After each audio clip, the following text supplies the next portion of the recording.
This video is going to be a trade dissection or trade breakdown na video. Sa video na to, ipapakita ko sa inyo kung paano ako nagkaroon ng around 22% gains sa Lepanto Consolidated Mining in a span of 20 days. So, ito yung order history ko sa broker na kung saan makikita nyo that I was able to buy LC ng July 23. Ayan yung pinakauna ko sa kanyang buy. Tapos may average up ako na ginawa around July 31. And then, yung pinakauna kong sell, August 6. And then, yung last ko na sell is August 12. So, that's a combined 22.11% gains. So, punta tayo sa chart and i-explain ko kung ano yung mga reasons kung ba't nagkaroon ako ng buy sa mga specific price and dates na to and kung bakit ako nagkaroon ng sell sa mga specific dates and prices. So, andito tayo ngayon sa chart ng LC and ang gusto ko munang gawin nyo is i-imagine nyo lang muna na wala itong mga ibang candles na to dahil yung entry ko sa kanya na pinakauna is yung July 23. So, itong blue vertical line. So, in retrospect lang to kung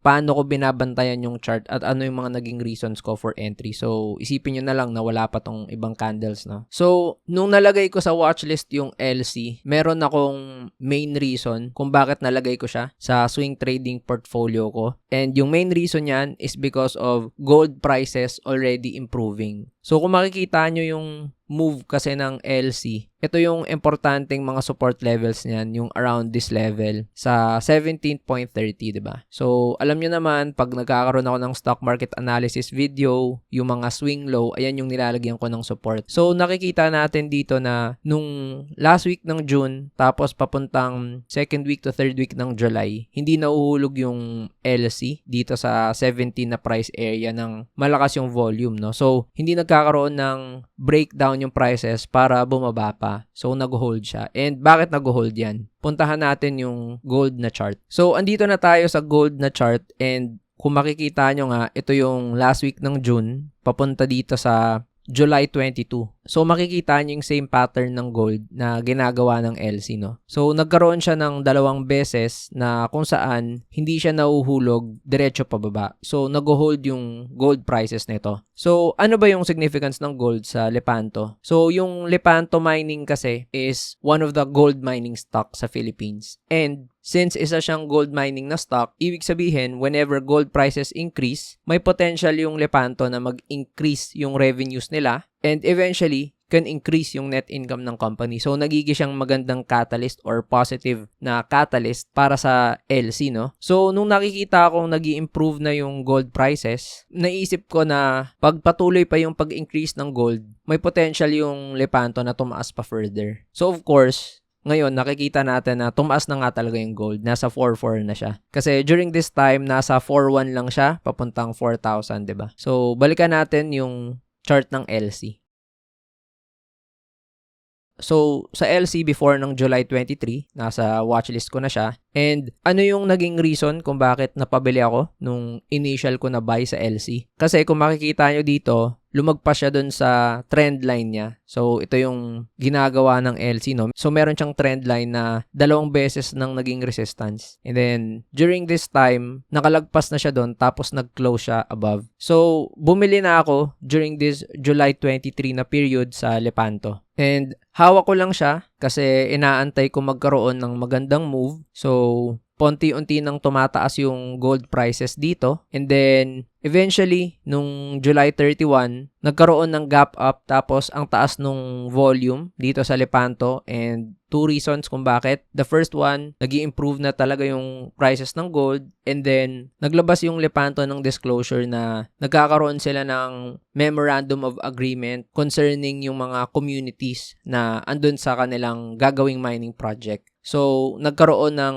positive catalyst or hype yun sa mga stock market participants kaya tumaas pa further yung stock. So, kung mapapansin nyo dito sa mga red arrows na nilagay ko, ito kasi yung mga potential resistances ng Lepanto, no? So, ito, and then ito. So, sa mga nanonood na ng stock market analysis videos ko, Basically, ito yung R1 tapos R2 ng LC, 'di ba? So, nung July 31, itong nagkaroon ng malaking jump. Nung natatry niyang ma-overcome yung resistance niya dito, nagkaroon ako nung second entry ko sa 0.2050. So, yung naging entry ko dyan is yung 0.1840 nung July 23, tapos itong July 31 na 0.2050. So, ang lumabas, yung naging average na buy price ko dito is yung 0.19450. So, ito na yung average entry price ko. Nilagyan ko lang ng indication. So, nung tumataas further yung prices ng LC, makikita nyo na meron tayong isa pang red arrow dito. And this is exactly the major resistance, no, para sa LC. So, meron tayo ditong R3.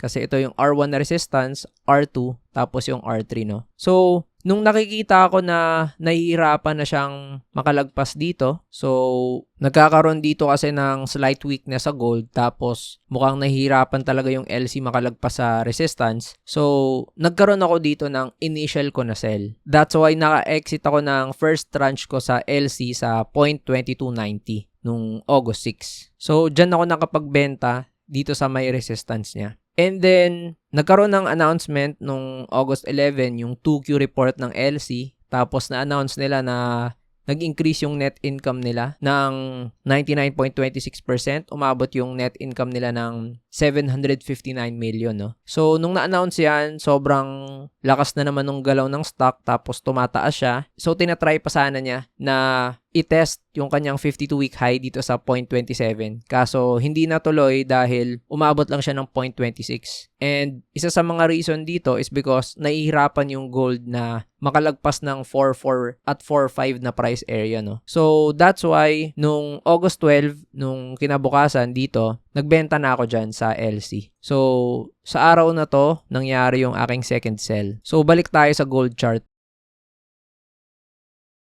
So, kung makikita nyo dito sa gold, tumaas talaga yung gold prices, no, during this period. So, galing sa mga 4,000 to 4,1 na level, umabot siya dito sa 4,4. And then, ano kasi yung makikita natin dito sa gold? Meron tayong resistance, no, dahil meron tayong previous na support sa area na to malapit sa 4,5 na price area. So, ayan yung R1 niya. And then, nahihirapan na siyang makalagpas dito nung August 11 tapos August 12. So, isa yun sa malaking factor kung bakit nag-decide ako mag-exit na sa LC ko na position, and meron din kasi ako mga ibang stocks pa na inaabangan. So, ang naging combined na average sell price ko is 0.2375. So, pag kinombine ko yung average sell ko, andito siya sa may 0.2375, no? That's why, if I'm going to plot dito sa average entry price ko, papunta sa average exit price, lumalabas yung 22.11% na gains, no? So, that's how I was able to make 22.11% gains sa LC ng 20-day hold dahil hawak ko siya ng July 23 hanggang August 12. Yung LC trade, before ako nakapag-entry sa kanya and before ako nakapag-exit, napag-usapan ko yan dito sa Swing Strat Portfolio. Part ito ng exclusive videos na available para sa mga members ng private community and group ng channel na to. So,